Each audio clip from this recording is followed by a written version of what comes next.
Shalom para mahasiswa dan umat Tuhan dimanapun berada. Pada pertemuan kali ini kita akan membahas tentang Yesus sebagai hamba. Yesus sebagai hamba sering kita dengar dari berbagai macam khotbah dan banyak para hamba Tuhan sudah menyampaikan materi ini. Tetapi dalam kelas teologi perjanjian baru, satu poin yang harus kita pelajari adalah Yesus sebagai hamba yang setia. Ketika kita mempelajari Yesus sebagai hamba yang setia, kita ingat bahwa itu merupakan satu gelar dari gelar-gelar Yesus yang banyak sekali. Nah, para mahasiswa, kita akan simak ulasan-ulasan Ibu pada saat ini.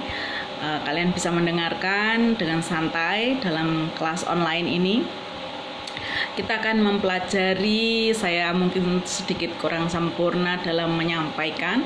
Kita akan mempelajari melalui online ini, yaitu Yesus sebagai hamba. Nah, konsep Yesus sebagai hamba adalah konsep kristologi yang mewarnai konsep kristologi Yesus lainnya dalam teologi perjanjian baru. Dalam konsep ini, Yesus menunjukkan sebuah teladan yang baik dalam melayani banyak orang, di mana menyadari dirinya sebagai anak Allah dan tahu benar bahwa ia memiliki kekuasaan, tetapi ia rela mengosongkan dirinya dan menjadi sama dengan manusia, melayani Tuhan dengan setia dan taat. Bahkan ketaatannya itu ditunjukkan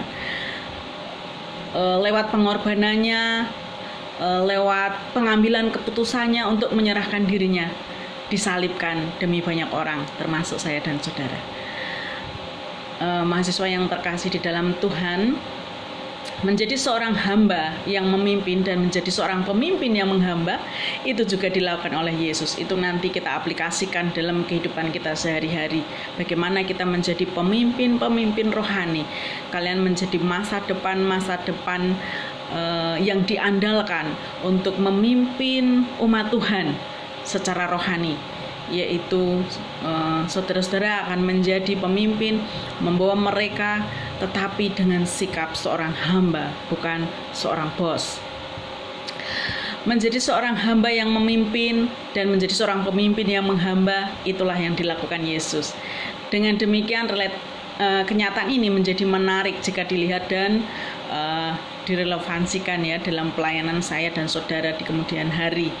Nah, gelar hamba Allah merupakan gelar yang memberi warna bagi gelar-gelar Yesus yang lain. Gelar ini mempunyai sejarah yang amat berharga dan besar. Dalam perjanjian lama, gelar ini diberikan kepada orang yang pantas untuk dibanggakan.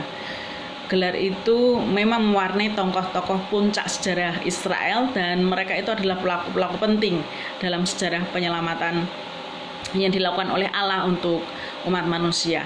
Pengertian kata hamba dalam Kamus Besar Bahasa Indonesia itu adalah seorang abdi atau orang yang merendahkan diri atau menyembah kepada tuannya.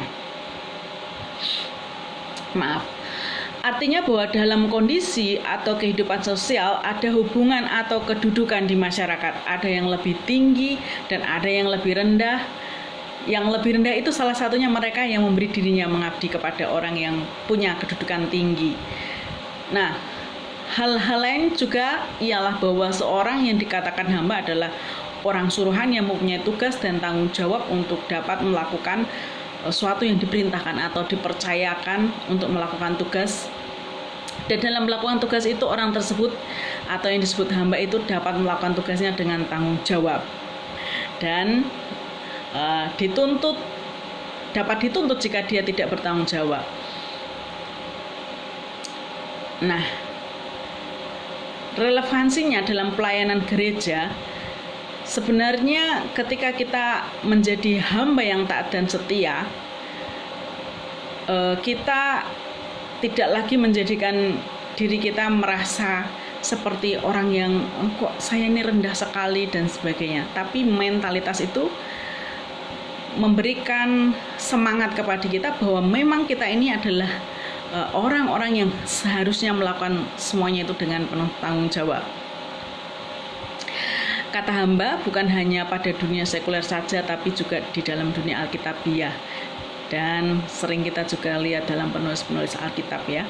Pengertian kata hamba dalam dunia sekuler dengan tradisi perjanjian lama hampir sama ya. Ini keduanya menekankan pada istilah orang suruhan. Namun perjanjian lama memiliki ciri khusus hubungan dengan orang suruhan tersebut.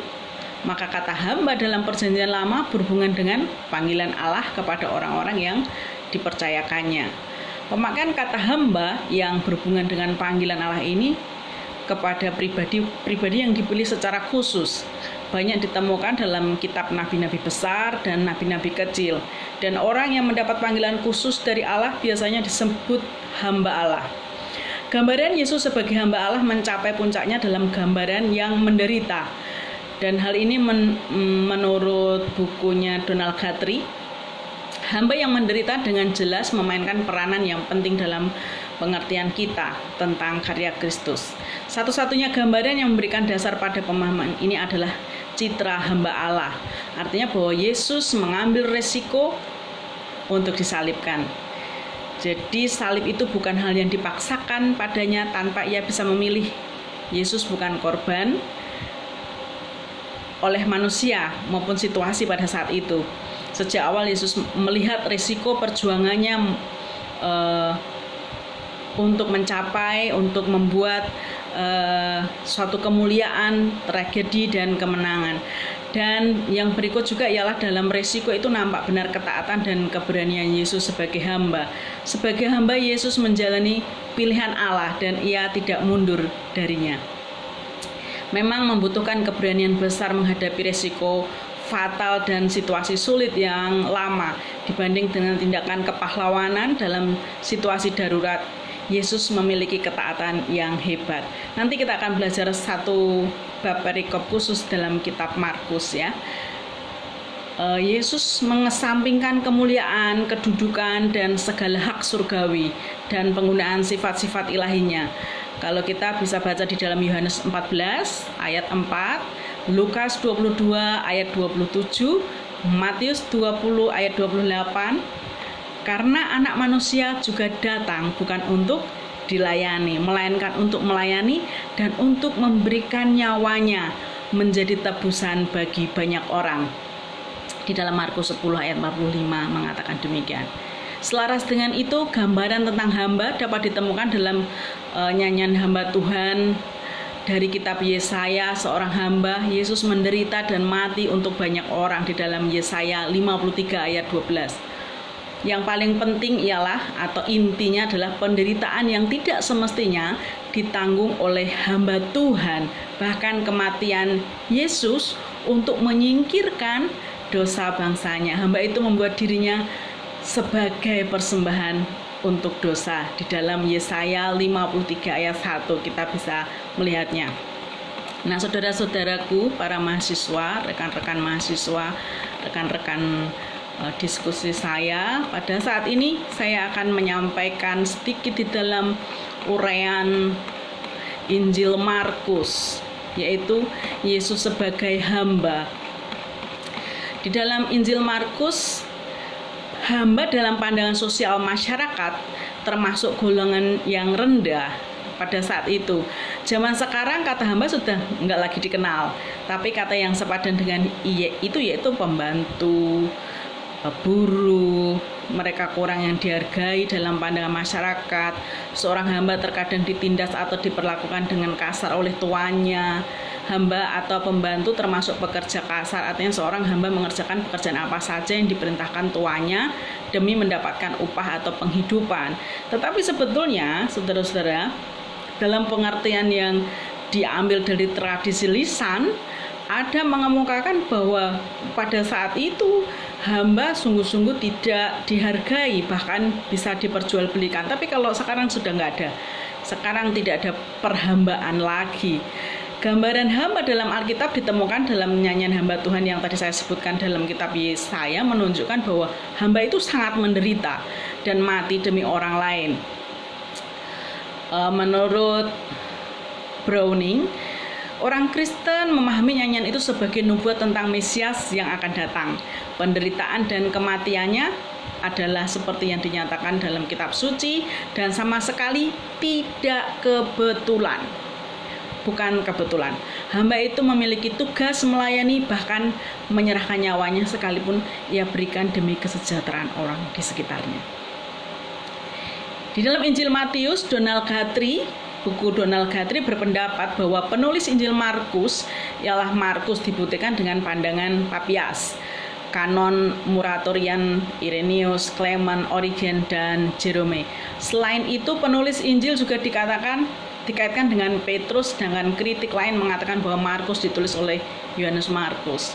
Kebanyakan para pakar masa kini berpendapat bahwa tradisi dari pengaruh Petrus dan Injil Markus adalah lebih praktis daripada historis, yaitu tradisi. Demikian menjamin Injil ini dengan kewibawaan rasuli menurut Walter M. Post, bahwa Injil Markus ditulis oleh Markus, seorang pengikut Tuhan, anak Maria yang rumahnya pernah dikunjungi Petrus.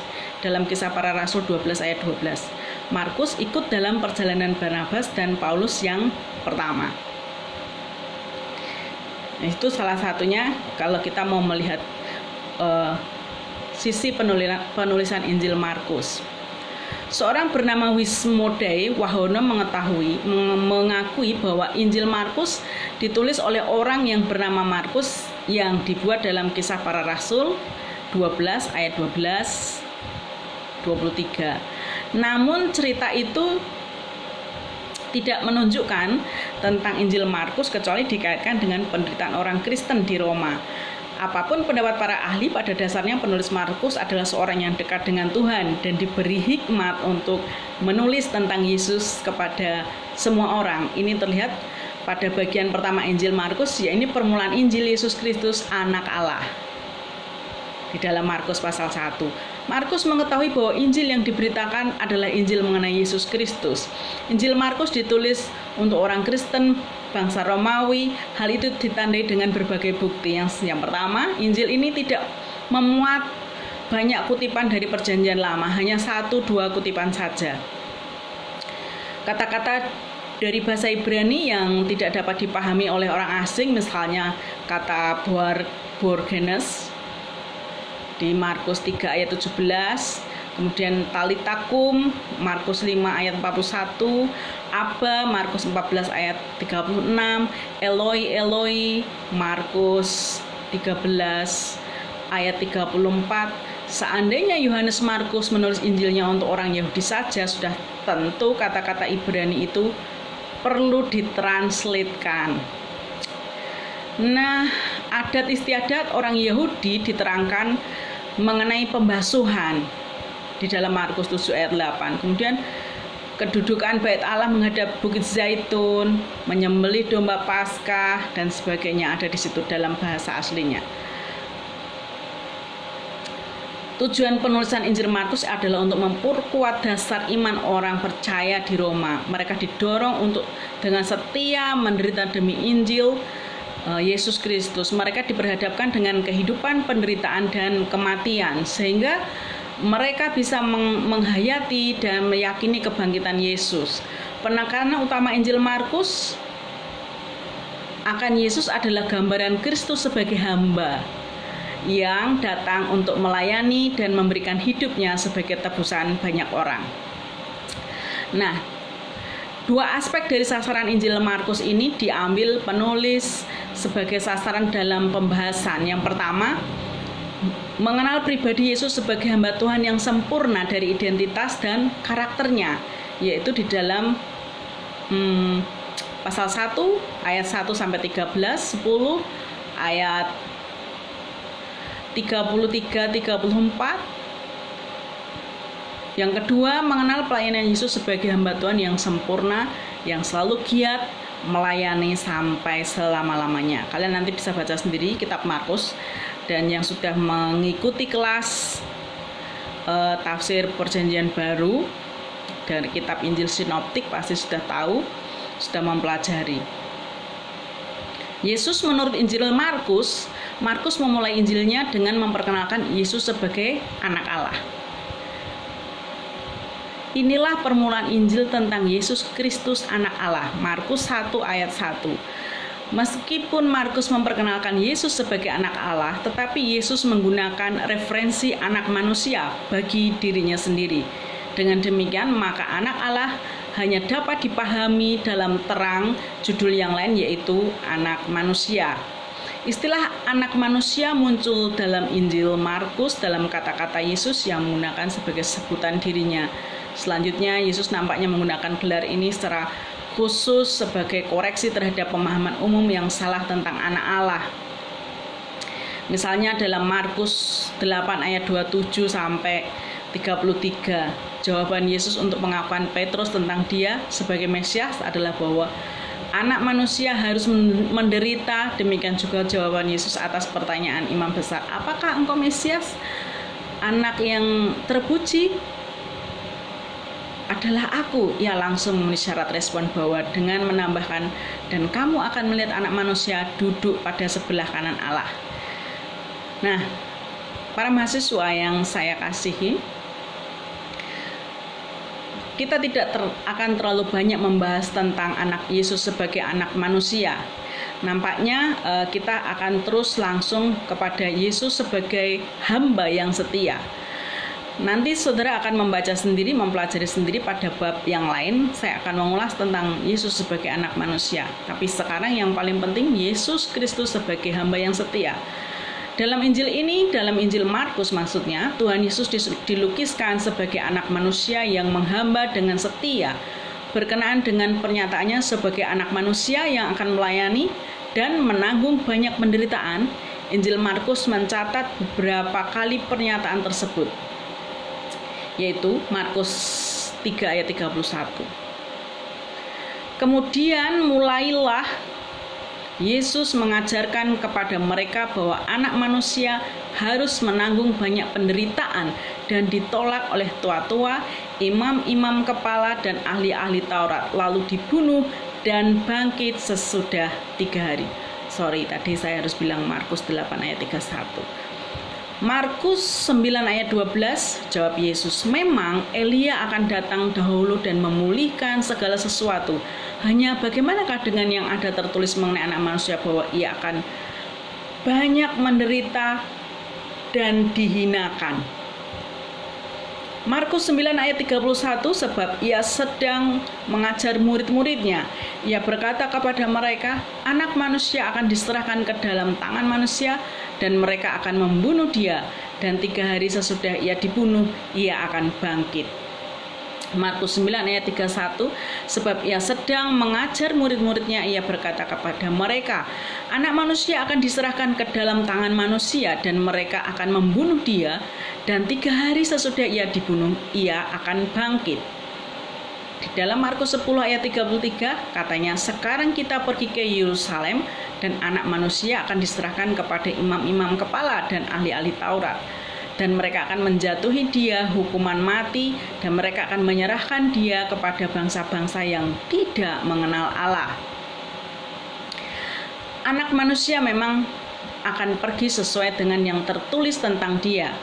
Akan tetapi, ini dalam Markus 14 ayat 21 ya, akan tetapi celakalah orang yang olehnya anak manusia itu diserahkan.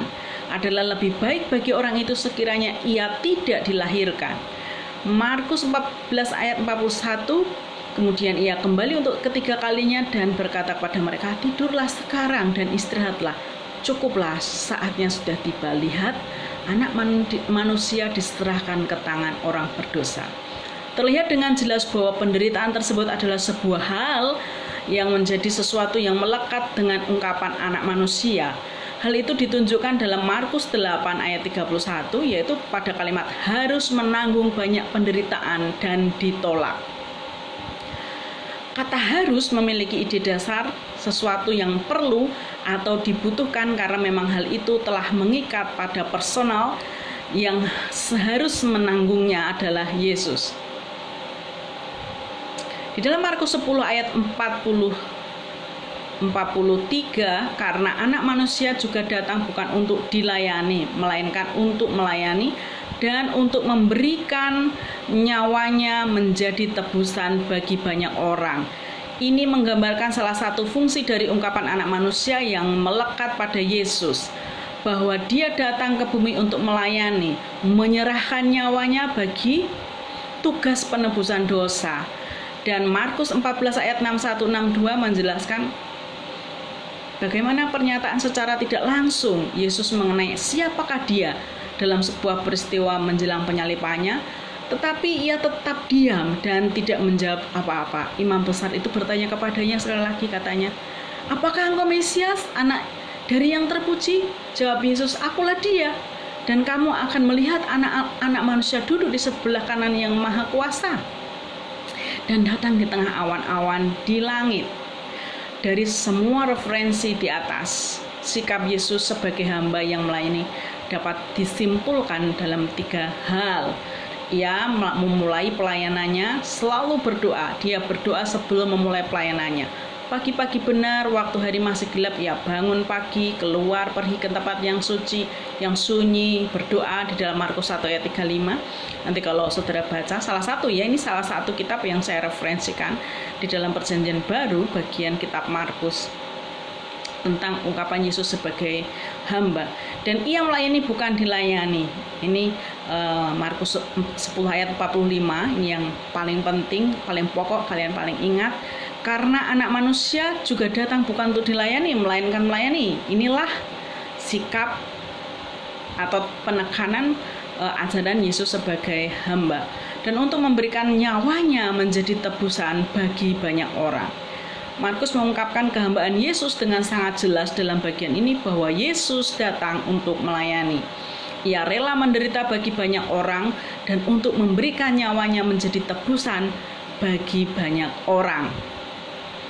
Ini menunjukkan bahwa Yesus bukan seorang hamba yang melayani. Yesus bukan hanya seorang hamba yang melayani saja, tetapi ia juga hamba yang rela berkorban bagi orang lain. Dalam sejarah yang ditulis, hamba yang diutus Tuhan selalu mendapat tantangan. Tantangan itu bisa dicela, dicaci, bahkan mati karena memberitakan kebenaran. Pekerjaan hamba yang diutus Tuhan bukanlah pekerjaan yang mudah. Nyanyian tentang hamba yang menderita dalam Yesaya yang tadi saya ungkapkan, "Engkau adalah hambaku," menunjuk kepada Al-Masih Yesus atau Yesus Kristus. Dan penderitaan yang disebut Yesaya ialah penderitaan seseorang untuk orang lain.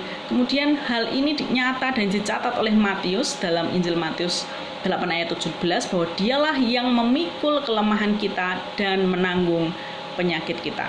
Jadi Injil Markus menunjukkan bahwa Yesus Kristus adalah hamba Allah yang merendahkan diri untuk melayani dan rela memberikan nyawanya sebagai korban atas dosa-dosa umat manusia. Hamba menurut Injil Markus, dalam Injil Markus 10 ayat 43-44, 2 kata yang digunakan untuk menjelaskan siapa yang terbesar di kerajaan Allah. Kata tersebut adalah pelayan dan hamba. Dalam bahasa Yunani yang menunjuk hamba adalah doulos.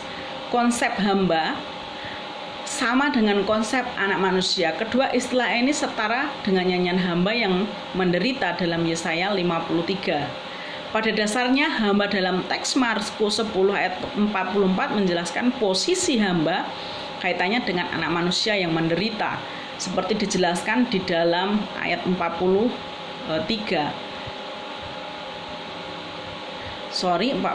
karena anak manusia yang juga datang bukan untuk dilayani, melainkan untuk melayani dan untuk memberikan nyawanya menjadi tebusan bagi banyak orang. Penekanan Yesus pada hamba dalam nas ini berkaitan dengan permintaan Yakobus dan Yohanes. Yesus memanggil murid-muridnya ketika permintaan Yakobus dan Yohanes diajukan. Kemudian Yesus menjelaskan melalui ayat ini bahwa sikap ingin menjadi penguasa dan menindas adalah bukan sikap yang injili. Di sini pesan Markus sangat relevan bagi pemimpin gereja, bahwa menjadi pemimpin gereja berarti melayani kebutuhan saudara-saudaranya. Pengikut Yesus cenderung melupakan pengajaran Yesus tentang pengorbanan Yesus, di mana ia melayani banyak orang, bahkan mati di kayu salib. Melayani dengan hati hamba adalah sesuatu yang hampir mustahil dilakukan pada saat ini, tapi bukan berarti tidak bisa. Namun penderitaan mereka merupakan bagian dari orang yang mau dipakai oleh Tuhan. Nah, saudara yang dipersiapkan untuk seorang pelayan atau hamba di kemudian hari, perlu mempelajari ini. Apakah saya benar-benar siap untuk melayani sebagai hamba? Persiapkanlah diri kita dengan banyak sekali latihan. Karena kemudian seorang murid menurut Markus adalah hamba yang seperti Yesus. Hamba dalam Injil Markus dijelaskan sebagai objek atau milik, tetapi dalam Markus 10 ayat 44, hamba yang ditekankan Yesus sebagai pelaku atau subjek. Di sini jelaslah bahwa pernyataan Yesus tentang menjadi terbesar hendaknya menjadi hamba, bukan sebagai objek penderita seperti nas lain dalam Injil Markus, tetapi pelaku seperti hamba yang taat pada majikannya dalam melakukan tugasnya. Demikian jugalah kita dalam menjalankan seluruh tugas yang diberikan Tuhan kepada kita. Setiap orang dituntut untuk sabar menanggung penderitaan, jalan penghambaan, dan atau dengan sadar mau menderita bagi orang lain. Memang bukan jalan yang baik untuk dilalui, tetapi itu adalah sebuah sikap terpuji yang perlu dimiliki oleh setiap pribadi dalam menjalankan tugas yang dilakukan. Nah, kalau kita memahami seluruh kajian yang saya sampaikan dari awal tadi, ada beberapa kutipan dari buku yang saya ambil dan juga referensi lain yang saya bisa sampaikan. Seluruh kajian itu menunjukkan bahwa hamba menggambarkan kerendahan hati dan mau menjalankan perintah tuannya tanpa ada bantahan terhadap tugas yang diberikan. Model hamba telah diberikan oleh Yesus, yaitu melayani dan bukan dilayani, berkorban untuk orang lain dan bukan mencari keuntungan pribadi. Hamba adalah milik tuannya dan memiliki kewajiban untuk melaksanakan tugas sesuai keinginan majikannya. Siapa majikan kita? Yaitu Tuhan yang sedang kita layani. Kita mencontoh sikap hati hamba yang dimiliki oleh Tuhan Yesus. Kalau kita ingin menjadi hamba Tuhan yang setia, kita ingin mendapatkan yang terbaik dalam kerajaan surga, kita harus berlaku sebagai hamba. Siapakah yang akan menguasai atau masuk dalam kerajaan Allah? Yaitu orang-orang yang memiliki sikap yang taat, bahkan taat sampai mati kepada Bapa, seperti yang telah dicontohkan oleh Tuhan Yesus.